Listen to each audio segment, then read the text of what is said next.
የሃይማኖት ሚዛን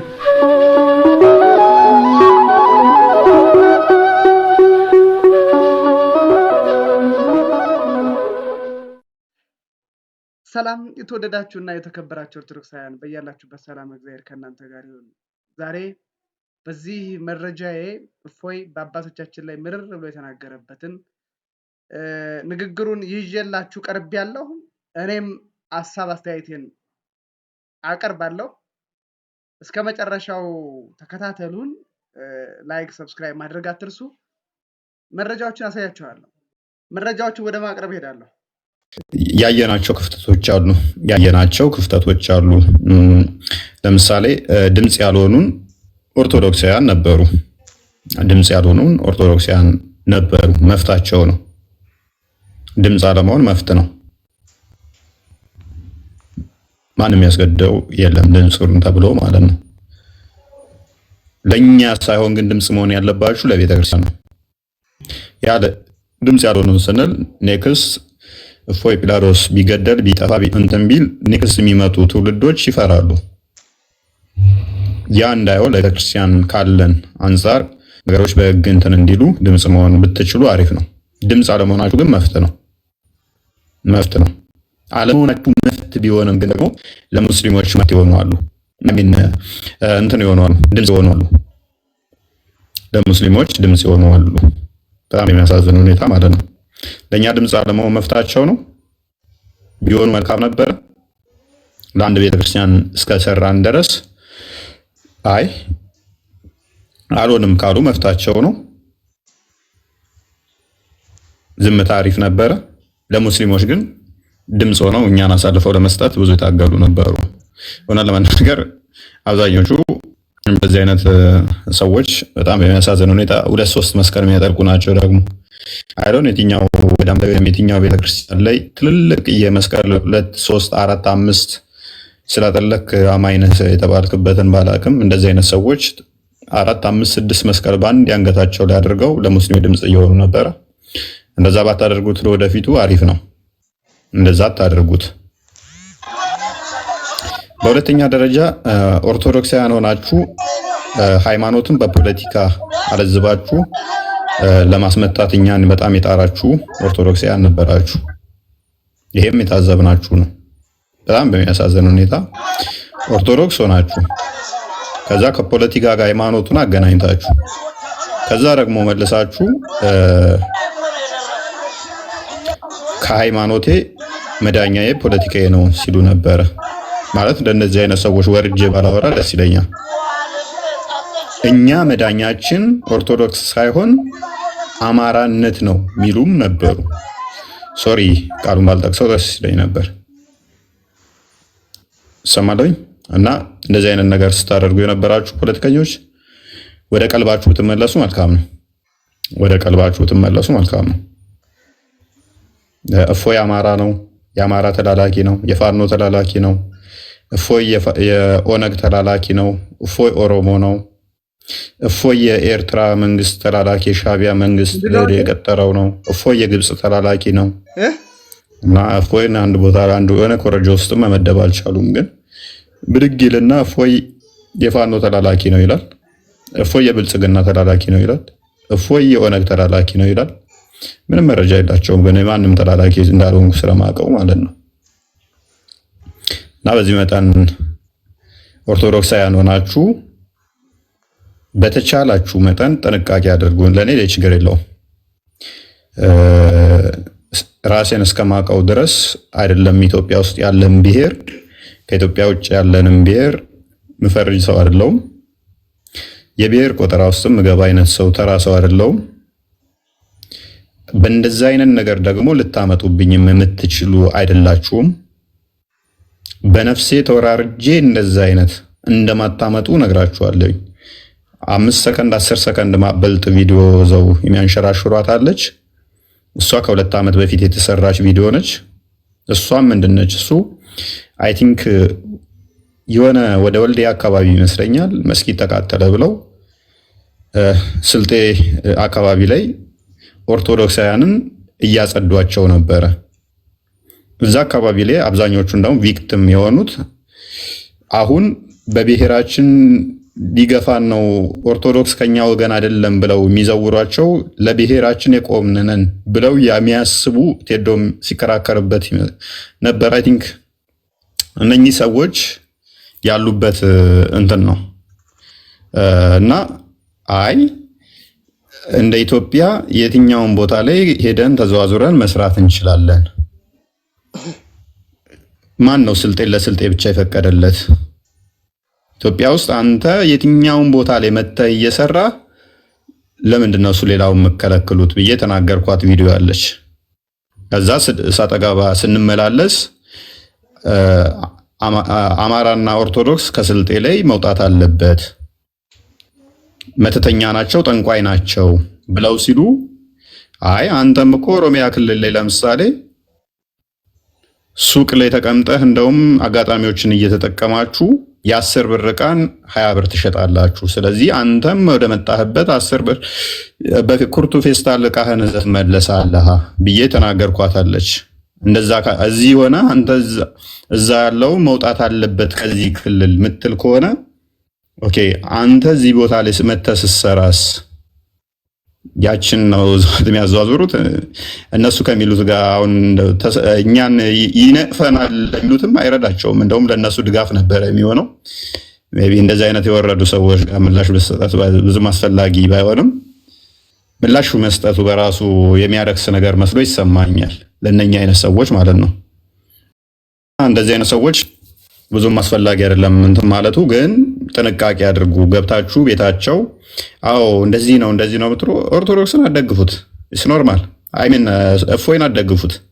እፎይን ተፈለጋችሁ እንደፈለጋችሁ ተቹት፣ ችግር የለውም። ነገር ግን ቤተክርስቲያንን የሚያስነካ ከሆነ በፍጹም ህብረት አታድርጉ ከእንደዚህ አይነት ሰዎች ጋር። ቤተክርስቲያንን የሚነካ ከሆነ ሲደረጉ ካያችሁ አይ እኛ መዳኛችን ብሔራችን ነው ኦርቶዶክስ አይደለም፣ እፎይ ሊያደነዝዘን የመጣው ተልኮ እየተባለ ቤተክርስቲያን ነበረች አታክ ስትደረግ የነበረው። ከእንደዚህ አይነት ሰዎች ጋር ህብረት አታድርጉ በተቻላችሁ መጠን። እፎይ እንደፈለጋችሁ ይተቹ በራሳቸው አቋም።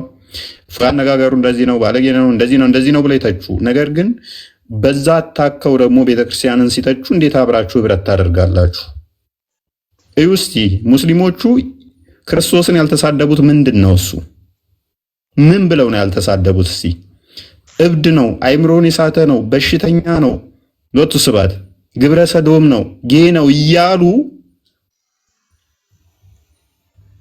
እነሱ ጨዋ ሆነው ሙስሊሞች አይሳደቡም። እፎይ ተሳዳቢ ነው፣ እፎይ ደግሞ የሆነ ብሔር ተላላኪ ነው፣ መንግስት የመደበው ነው ተብሎ ሲሰራ ፖለቲካ አብራችሁ መሆናችሁ ኦርቶዶክሳውያን ቆም ብላችሁ እንደዚህ አይነት ቦታ ላይ ህብረት ባታደርጉ እንድታስቡ።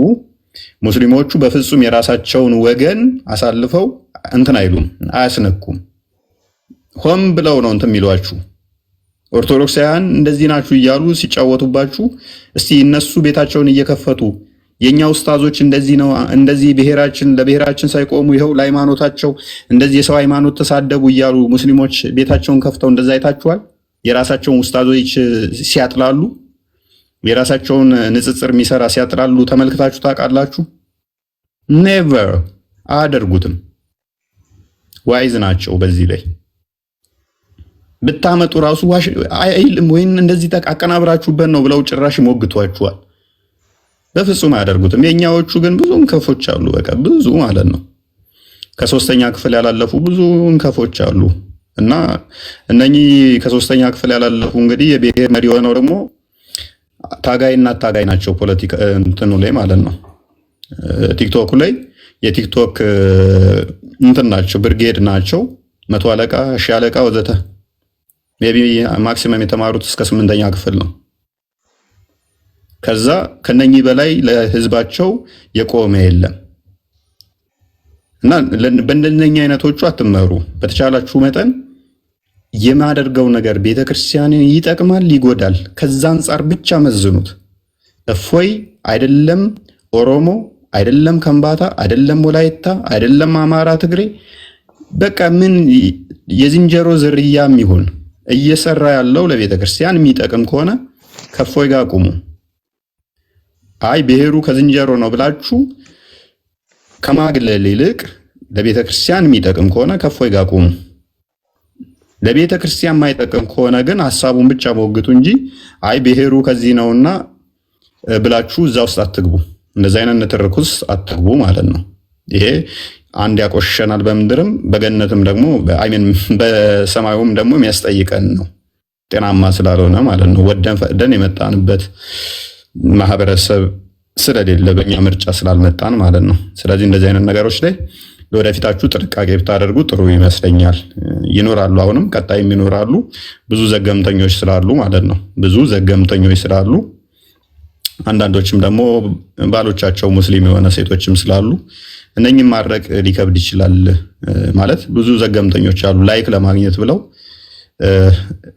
ሙሐመድ ሸፋዬ ነው፣ ሸፋም የሚሆነኝ ሙሐመድ ነው ማለትም ብቸኛ ምንድነው ምልጃ አማላጅ የሚሆነኝ ሙሐመድ ነው እያሉ በመንዙማ የሚገቡ አሉ። ነገ እንግዲህ ማርያም አማላጄ ነች ትላለች። ዛሬ ደግሞ ብቸኛ አማላጄ ሙሐመድ ነው ብሏል። ሙሐመድ ብቸኛ አማላጇ ከሆነ which is ነብዩዋ ነው ማለት ነው። ኢየሱስ አምላክ አይደለም። ለኢየሱስ ራሱ ማማልደው እኔ ነኝ የሚል አካልን እሱን ወደዋለሁ፣ እሱ ነው አምላኬ።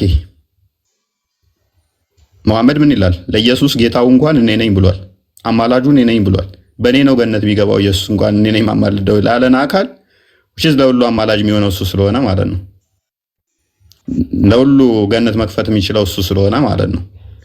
ከዛ ለሙሐመድ ስትዘምርለት አስቡት። እነኚህ አካላትን እየደገፋችሁ ያላችሁ አካላት ጥንቃቄ ብታደርጉ ደስ ይለኛል ማለት ነው።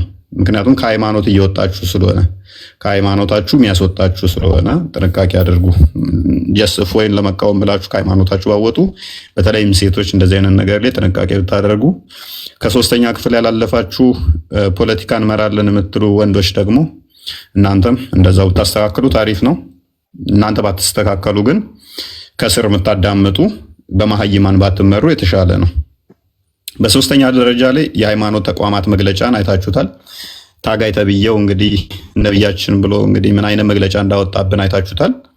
ያ መግለጫ እንግዲህ የወጣው እኛ ልክ እስልምናን አስቀድመን አታክ እንዳደረግን በጣም በብዙ መጽሐፍቶች ተጽፏል። ክርስትናን አታክ የሚያደርጉ፣ ክርስትናን የሚያንቋሽሹ፣ ክርስትናን የሚሰድቡ።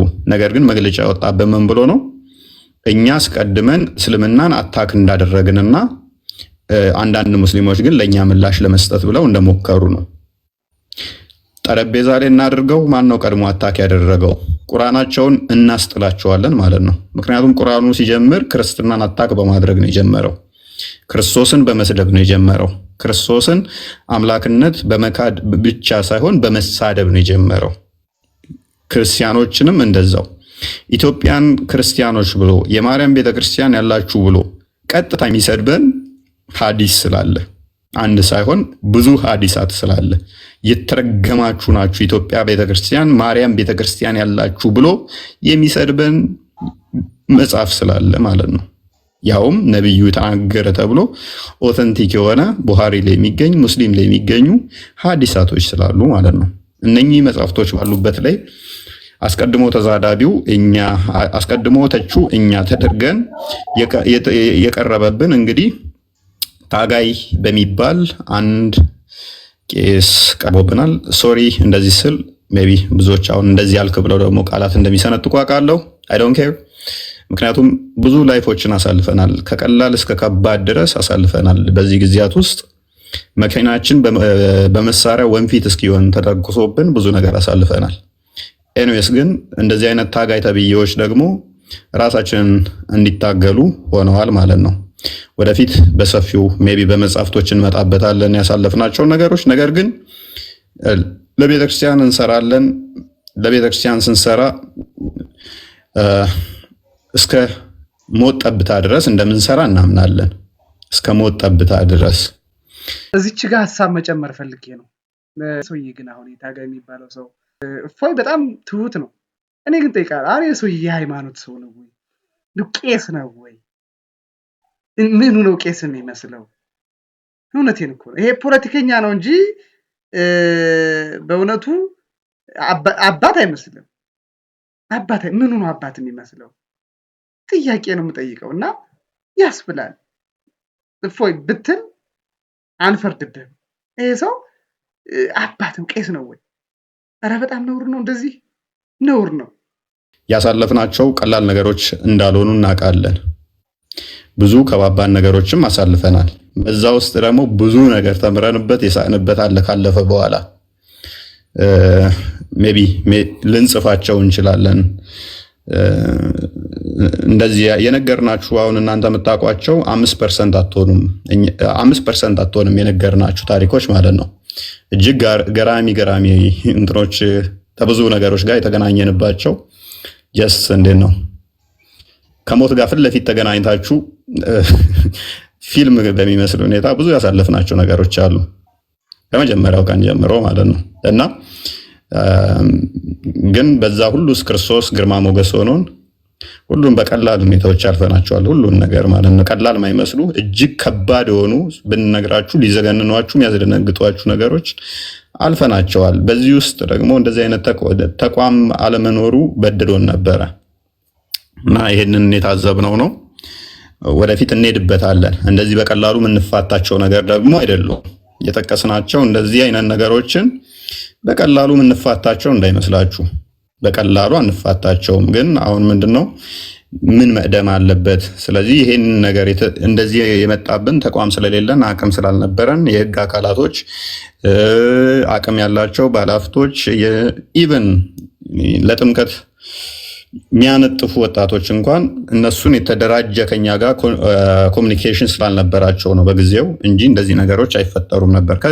ከዛ በኋላ ግን ብዙ ነገሮች ከተፈጠሩ በኋላ አደባባይ ላይ ወጣው እነሱ ፎይ ገደል እንደዚህ ይሁን ሲባል እንዲቀላል ነገር እንዳይመስላችሁ ሲካሄድ የነበረው አደባባይ ወጣው በጀማ እንትን መስቀል አደባባይ ሙሉ ፎይ ገደል እያሉ ሲሉ የነበረው እንዲህ ቀላሉ ያለፉ ነገሮች አይደሉም።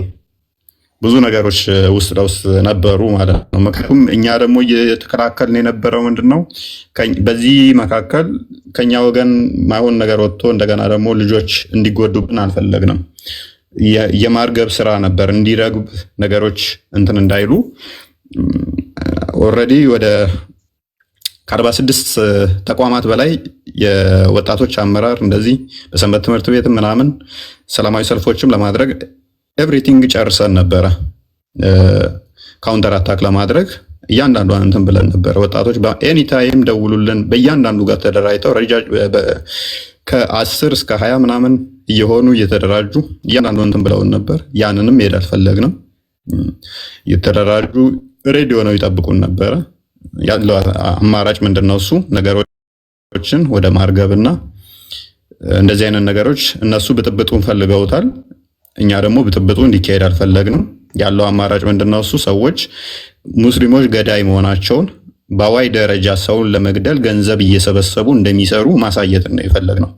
ያንን ደግሞ ተሳክቶልናል። እጅግ በጣም ብዙ ሙስሊሞች በውስጥ መማር እንፈልጋለን ክርስትና ብለው እንዲመጡ አድርገናል። እነሱ ደግሞ በአደባባይ ድራማ እንዲሰሩ አድርገናቸዋል። እነሱ በየቀኑ ሚስቶቻቸውን ሻዳ እንዲያስይዙ ድራማ፣ እኛ ደግሞ ውስጥ ለውስጥ በበቂ ሁኔታ መስራት እንዳለብን አይተንበታል ማለት ነው። ይሄንን ማድረግ ችለናል። በዚህ መካከል እንግዲህ ያልኳቸው ሃይማኖት ተቋም ያወጣብንን ታዝበነዋል ማለት ነው። ታዝበን ግን ዝም ብለን የምናልፈው አይደለም። ጥርስ ነክሰን ብቻ የምናልፈው አይደለም። እንተያያለን። ምን ማድረግ እንዳለብን ቀጣይ እያንዳንዷን ስቴፕ በስቴፕ እንሄድባታለን። እንደ ድሮ ዝም ብለህ እንትን መግለጫ አውጥተን እንፋታቸው ነገሮች አይደሉም። እንደነኛ አይነት ሰዎችን እንዲህ በቀላሉ እንፋታቸው አይደለንም እና ሂደት ወይ ጊዜዎች ስለሚፈልጉ ነው። ከዛ በኋላ ምን ነበር የተካሄደው? ክስ መስርተውብን ነበረ። ታውቃላችሁ እንግዲህ ክስ የተመሰረተብን በዋናነት እኔ ሽብር ነው የተመሰረተብኝ ክስ በሽብር ነው። እንዲህ ቀላል ክስ አልነበረም የተመሰረተው። ሀገር አቋራጭ እንደ ዓለም ሊያስጠይቅ የሚችል ምናምን ብለው ነው ተሰባስበው ዝንጀሮ ጠባቂ የመሰሉ የጨጎፈ ተሰባስበው ክስ የመሰረቱብኝ ማለት ነው። እና እፎይ ያለ መረጃ ያወራል። ኮመንት እፎይ ያለ መረጃ አያወራም። ስለዚህ የመሰረቱብኝ ክስ የሚያስጠይቀኝ አልነበረም። የሆነባቸው ምክንያት ምንድነው? እሱ ክሱ ውድቅ ነው የሆነባቸው። ክሱ ውድቅ ነው የሆነባቸው። ተቀባይነት አላገኘም። ክሳቸው ተቀባይነት አላገኘም። ስለዚህ ምንም በአሸባሪነት ከሰሱ፣ በአሸባሪነት አያስጠይቀውም። የራሳችሁ መጽሐፍ ነው ያነበበው። ስለዚህ ያላቸው አማራጭ ምንድነው? እሱ እንዲሁ ራሳቸው የፌዴራል ፖሊስ ሆነው ይሁን አይደል ነው ራሳቸው የህግ አካል ሆነው ይሁን አይደል ነው። እኔ መጅሊስ የሚመሩ ይመስለኝ ነበረ። በዚህ ጋር ወጥቷል፣ በዚህ ጋር ገብቷል፣ ይታሰር ይያዝ ምናምን እያሉ ራሳቸው መግለጫ ያወጣሉ ማለት ነው። እስቲ ኮመንት ላይ አንድ ፖሊስ መግለጫ ያወጣብኝን አይታችኋል? የፖሊስን መግለጫ አይታችኋል?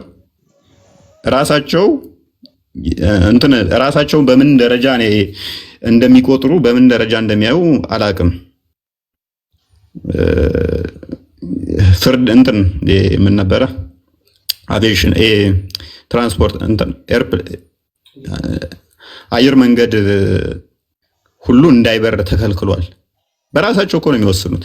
አየር መንገዱ መስጊድ መሰላቸው መሰለኝ፣ የአባቱ መስጊድ በር መሰለው እንደሚዘጋና የሚከፍተው ማለት ነው። አየር መንገዱ እንዳይወጡ ተከልክሏል።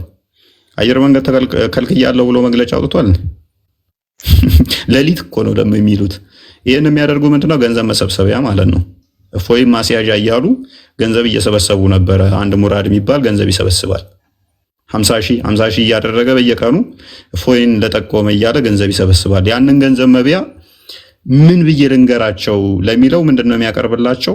ዛሬ አየር መንገዱ ተከለከለ፣ ዛሬ እንዳይወጣ ተደረገ፣ እንዲህ ተደረገ እያለ ይሰክሳቸዋል። ህዝቤ በቃ ብሯን ትሰጣለች ዝም ብላ ማለት ነው።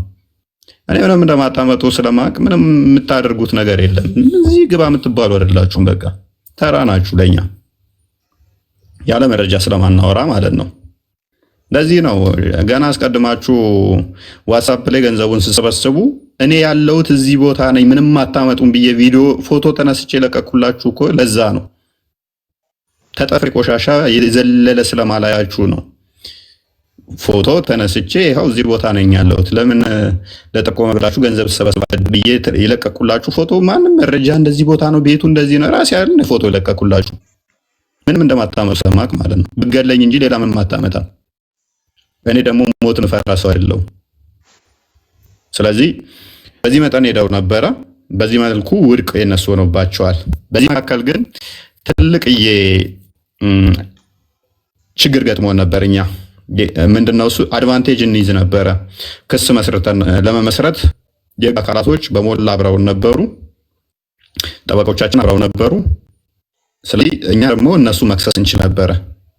ስለዚህ ያደረግነው ምንድነው እሱ ይህንን አጋጣሚ ተጠቅመን የነሱ ክስ ወድቆ ሆኗል፣ ክስ መክሰስ እንችላለን። ስለዚህ ወደ ክስ ነው ቀጥታ የገባ ነው። ክስ ገባን። ከህግ አካላቶች ጋር በሙሉ ተመካከርን። እያንዳንዱን መረጃዎች ሰበሰብን። ቪዲዮ ወደ 100 ቪዲዮ ተሰበሰበ። መጽሐፍቶች ወደ 150 መጽሐፍቶች ክርስትና ላይ የተጻፉ ክርስትናን የሚያባሽሹ በክርስትና ላይ የተነገሩ ጽርፈቶችን እንዳለ ሰበሰብን። በጣም አድካሚ ነው እነኚህ መጽሐፍቶች መሰብሰብ፣ እነኚህ መረጃዎች መሰብሰብ በጣም አድካሚ ነበረ እና እንግዲህ ምን ሊመጣ ነው ባችሁ ጠብቁ። ስለዚህ በአቃይር ማድረግ እንችላለን። እያንዳንዳቸው ተጠያቂ የሚሆኑበትን ያላወጣናቸው እዚህ ቪዲዮዎች ብዙ ቪዲዮዎቻቸው መረጃዎችን ሰበሰብን፣ ብዙ መጽሐፍቶችን ሰበሰብን። ከዛ እነኚህ ወደ መግለጫም ከመውጣታቸው አስቀድሞ እንደ ኢትዮጵያ ኦርቶዶክስ ሃይማኖት ቅድሚያ ምንድነው እሱ ቋሚ ሲኖዶሱ መመልከት ነበረበት። ቋሚ ሲኖዶሱ እንዲመለከት እንትኖቹ መግለጫዎቹ ተጻፉ፣ እያንዳንዳቸው እንትን ተባሉ፣ ወደዛ እንዲመራ ከህግ አካላትም ከቤተክርስቲያኒቱ ህግ አካላትም መመሪያ ተሰጠ፣ ወደዛ እንዲሄድ ሆነ ማለት ነው። እናንተም ስጠብቁ ነበረ፣ ያው መግለጫ ይሰጣል እያላችሁ ስጠብቁ እንደነበረ አስታውሳለሁኝ። በጉጉት እየጠበቃችሁ ነበር፣ ከነገ ዛሬ መግለጫ ይወጣል እያላችሁ ማለት ነው። ከዛ በኋላ ምንድነው የሚሆነው? በሚያሳዝን ሁኔታ ቋሚ ሲኖዶስ ጳጳሳቶቹ ፈቃደኛ ነበሩ። ህጉን ወደኛ አምጡት እኛ እናጸድቀዋለን ክስ እንመሰርታለን ብለው ፈቃደኛ ነበሩ። ነገር ግን ወደዛ ለመድረስ ስራ ምክትል እንትኑ ወደዛ መምራት ነበረባቸው። አቡነ አብርሃም አልፈቀዱልንም። እሳቸው ባለመፍቀዱ በህግ አካላት በቤተክርስቲያኒቱ እንትን እያንዳንዱ የጸደቀውና እነሱን ሊያስጠይቃቸው የሚችልበትን አጋጣሚ እኛ መክሰስና እነሱን ተጠያቂ ማድረግ የምንችልበትን ውድቅ እንዲሆን ሆኗል ማለት።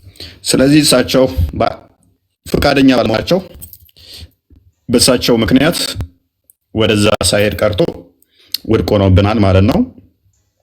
የሊቃውንት ጉባኤ እንትኖች የሊቃውንት ጉባኤ እንትኑም አምጡ ወደኛ የተነሱትን ጽርፈቶች ምላሽ ያስፈልጋቸውንም ምላሽ እንሰጣለን፣ በሕግ የሚጠየቁትንም በሕግ እንጠይቃለን ብለው ነበረ። እንግዲህ ወደዛ ለመሄድ አሁንም አቡነ አብርሃም መፈቀድ ነበረባቸው። አቡነ አብርሃም ሊፈቅዱልን አልቻሉም። ጋርቤጅ ውስጥ ጨምረውታል ማለት ነው። በሕግ አካላት ረቆ የጸደቀውንና የቤተክርስቲያኑ እንትኖቹ የያዙትን ውድቅ እንዲሆን አድርገውብናል ማለት ነው። ስለዚህ ያለው አማራጭ በሕግ እኛ መክሰስ እንዳንችል አቡነ አብርሃም አግደውናል፣ ከልከውናል። ለምንድን ነው ያደረጉት? ደውላችሁ ጠይቋቸው፣ የምናውቀው ነገር የለም። ነገር ግን መጨረሻ ላይ የሕግ አካላትም ይህንን ኬዝ የቤተክርስቲያኒቱ የሕግ አካላትም እንዳይከሱት ወይም ደግሞ ወደዛ እንዳይሄዱም ክልከላ እንደተደረገባቸው ባላ ላይ ሰምቻለሁኝ። ይህንን ያደረጉት ያው ከታሪኩ ጋር በተያያዘ ነው። እሳቸው ለምን አደረጉት? በፊት ጠንካራ እንደሆኑ ነው የምወዳቸው አባት ናቸው። ማቀው ነገር የለም። ነገር ግን በኋላ ላይ ለራሳቸው ኬዝ ፈልገውት ስልጣን ማግኛ ማለት ነው፣ ከመንግስት ጋር መደራደሪያ። ይኸው እኔ እንደዚህ እየተበደልን እኔ ነኝ የማረግበው ነገር ለማለት ይመስላል።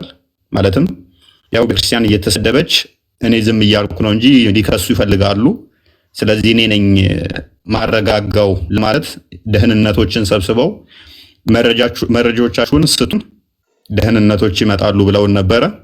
የአቡነ አብርሃም ጻፊያቸው ይህንን ነግረው ነበረ።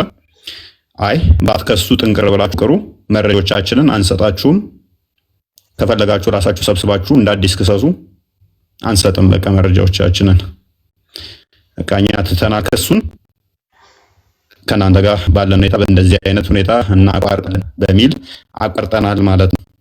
ለሁኔታ ይህን ይመስላል። አሁን ያለነው እንደዚህ አይነት ሁኔታ ነው። የሕግ ጉዳይ ይህን ይመስላል ማለት ነው። ቀጣይ ግን ምን መስራት እንዳለብን የተገነዘብንበትና የተረዳንበት ነገሮች ስላሉ ቀጣይ በተሻለ ሁኔታ የተሻሉ ተቋማቶች መገንባት እንዳለባቸው ያዘብንበት ስለሆነ ብዙ ነገሮች እንደ ቅሬታ ፐርሰናል የምናነሳቸው ነበሩ። ለምሳሌ ቤታተን ለጊዜው ማረፊያ እንኳን አሳድሩን ብለናቸው በሊቀ ጳጳሶች ምናምን ፍቃደኛ ሆነዋል። እንደዚሁ ቤታቸውን ዘግተው እንደዚሁ የተቀመጠ ቤታቸውን ማለት ነው ለሁለት ቀን ለሶስት ቀን እንቀመጥበት ወይንም ደግሞ እንመካከርበት ብለናቸው እንኳን ፍቃደኛ ሆነዋል። ይሄ ፐርሰናል ጥቅም ስለሆነ ለመኖሪያ ስለሆነ ብዙም ቅሬታ አይገባንም። እዚህ ላይ መፍታቸው ነው። ቤት ለእግዚአብሔር ብለው ሲያስተምሩ ብንስቅባቸውም ይሄ ግን ለገዛ ጥቅማችን ስለሆነ እምቢ ማለት መፍታቸው ነው። ነገር ግን በቤተ ክርስቲያን ዙሪያ ላይ የተነሱ ክርስቶስን ግብረ ሰዶም እያሉ በአደባባይ የሚሳደቡ ግብረ ሰዶም ነው ክርስቶስ ጌ ነው እያሉ የሚሳደቡ የሕግ አካላቶች በሙሉ ይሄ ሰቅጥጧቸው በቃ መስማት እስከሚቀፋቸው ድረስ ይሄንንማ እንትን እንላለን ብለው እስከ መጨረሻ እንሄዳለን ብለው ብዙ ነገር ከሰራን በኋላ እና እንደዛ ሆኗል። ቀጣይ ግን እንደዚህ አይነት ነገሮች እንዳይፈጠሩ ቀደም እንዳልኳችሁ ትልልቅ ተቋማት ለመስራት ኃላፊነት ወስደናል። ትልልቅ እንትኖች አሉ። በእኔ በኩል ይህን ይመስላል። እንግዲህ ያስቀየምኳችሁ ካላችሁ ይቅርታ እላለሁኝ። የምናውቀው ነገር አለ። በጣም የምናውቀው በጣም ጨቋኝ ናቸው። በነገራችን ላይ ጨቋኝ አምባገነን እጃቸውን ከፍ ከፍ አድርገው ለቦክስ የሚዘጋጁ አባት እንደሆኑ ደግሞ እናውቃለን። እንዲያው በእውነት ግን ቤተክርስቲያንን ምን ብናደርግ ነው እንዲያው ልንታደጋት የምንችለው? የአባቶቻችንን ገመና ብንገልጥ ወይስ ደግሞ እንዲያው ዝም ብንል? ግራ ገባን እኮ ጎበዝ፣ ግራ ገባን። እውነቴን ነው። እኔ አሁን እፎይ ላይ ያደረሱት ነገር በጣም ቀላል የሚባል ነገር አለ። እኔ እፎይም ብሆን ልንገራችሁ፣ እኔ እፎይም ብሆን አቡነ አብርሃምን ከፍ ዝቅ አድርጌ ነበር የምናገረው። ምን አለ እንዴ ከዚህ በላይ ምን ሊደርስበት ነው? የመጨረሻውን ተጋድሎ አድርጎ ማሸነፍ የሚችልበትን እውነት ይዞ በእጁ ይዞ ኮንፊርም እንዲያደርጉለት ሄደ። ኮንፊርም አድርገው መላክ ነው። ግን እምቢ አሉ። ከዛ በኋላ ተመልሰው እንደገና ደግሞ የራሳቸው የመንግስት ደህንነት አባላትን ያዙና ደግሞ ምን ማለት ነው? እንዲሁ መነኮሳት፣ ጳጳሳት፣ ፖለቲከኛ ሲሆን በጣም ነው የሚያስጠላው። በጣም ቅሽሽ ነው የሚያደርገው። ቅሽሽ እውነቴን እኮ ነው። እንዲሁ አሁን አንናገርም እንዲሁ መናገሩ አይጠቅምም ብለን እንጂ እኮ በጣም ብዙ ነገር እንናገራለን። በጣም ብዙ። አቡነ አብርሃም ማንኖት የት እንደተወለዱ እኮ እናውቃለን እኮ። የአካባቢያችን ልጅ እኮ ነው፣ እናውቀውታለን። ለእኛ መረጃው ሩቅ አይደለም እንዴ። በጣም በጣም በጣም በጣም በጣም በጣም በጣም እውነቴን ነው። በጣም በጣም የሚያሳዝን እንደው በጣም ይቅርታ ግን ስሜታዊ ሆኛለሁ። በእምነት ላልጠነከሩ ሰዎች እንዲህ አይነቱን ነገር ብንናገር በጣም ይሰናከላሉ። አንናገርም። በጣም እየተፈተን ስለሆነ እኛ ምዕመናን እየተፈተን ስለሆነ ብትመነኩሱ ጥሩ ነው። ጳጳሳት መጀመሪያ ጳጳሳት ብትመነኩሱ መንኩሱ። ካልቻላችሁ ደግሞ እንደኛ አግብታችሁ እኮ መሆን ትችላላችሁ። እውነት ለመናገር በጣም ይቅርታ። በዚህ ልክ እንደ አንተ የምትናገር ማን ነው ብሎ የሚሰድበኝ ሰው እንደሚኖር እርግጠኛ ነኝ። የኔማ ስለማይሆንልኝ በቃ ገባው ባለትዳር ነው። ጳጳሳት ደግሞ በቃ መንኩሰዋል። የመነኮሰ ሰው ደግሞ ሀብት ንብረት የለውም። በቃ ምን የለውም። ምንድነው ይሄን በዚህን ያህል እንደ ባለማዊ ነገር መዝረክረክ ምንድነው? እኔ ጳጳሳት አንተ ማን ነህ የምትገስጽ ምናምን አትበለኝ። በጣም ብዙ ነውራቸውን እኮ ደብቀን ነው የምንኖረው። በጣም በጣም ብዙ ነውራቸውን ደብቀን ነው የምንኖረው። በጣም እኮ በጣም ዓለማዊ እኮ ናቸው በእውነቱ እውነት ለመናገር አብዛኞቹን ማለት አይደለም። ደግሞ አባቶች አሉ በእውነት በረከታቸው ይደርብንና በጣም የምንመካባቸው እንዲያው በጸሎታቸው እንዲያስቡን የምንጠይቃቸው በጣም ብዙ አባቶች አሉ። ግን አንዳንዶቹ በጣም በጣም ነውረኞች ናቸው በእውነቱ። በነገራችን ላይ የኛ ሚዲያ እውነትን በመናገር ሐሰተኞች ማጋለጥ እናውቃለን። ይሄንን እያወቅን ግን ዝም ነው የምንለው። ለምን? ለቤተክርስቲያን ልዕልና ብለን ቤተክርስቲያን ሰድቦ ለሰዳይ ላለመስጠት እንደዚህ አስበን ነው። ቤተክርስቲያን ለቀቅ ብታረጓት ምን አለ? ፈተና ባትሆኑ ለመንጋው ብትራሩ ምን አለ? 24 ሰዓት ገንዘብ እንዴ! ከአቡነ ፊልጶስ ጋራ ልትደባደቡ የነበረበትን እኮ ያልሰማን እንዳይመስላችሁ። እያንዳንዷን የምታደርጓትን ማንሰማ እንዳይመስላችሁ፣ እንሰማለን። ይሄው ነው ቤተሰቦቻችን። በጣም ይቅርታ፣ ስሜታዊ ሆነናል። እፎይ ስሜታዊ አድርጎናል። በአባቶቻችን አፍረናል። በእውነቱ በተለይ በአቡነ አብርሃም አፍረናል። የሚያሳፍር ተግባር ሰርተዋል አቡነ አብርሃም። በጣም በጣም በጣም በጣም የመጨረሻ ተዋርደናል። አፍረንቦታል፣ አዝነንቦታል። አቡነ አብርሃም አፍረንቦታል። ብዙ ነገር መናገር እንፈልግ ነበረ። ነገር ግን ምን ያደርጋል፣ ሁሉን ብንገልጠው ለብዙዎች መሰናክል ይሆናል እንጂ ትምህርት አይሆንም ብለን ዝም ብለናል። ጊዜው ሲደርስ ግን መግለጣችን አይቀርም። መነኮሳት ከተማ ውስጥ እንደሆኑት ምን ያደርጋሉ? ጳጳሳት በዚህን ያህል ልክ ለገንዘብ ይህን ያህል ምን ያደርጋል? ለልጆቻችሁ ማሳደጊያ ነው። ኦኬ ነው፣ ለልጆቻችሁ ነው እና ምን ችግር አለው? ደሞዛችሁ ብቻ ይበቃል ነበረ። በቃ እግዚአብሔር ይስጥልኝ። ሰላም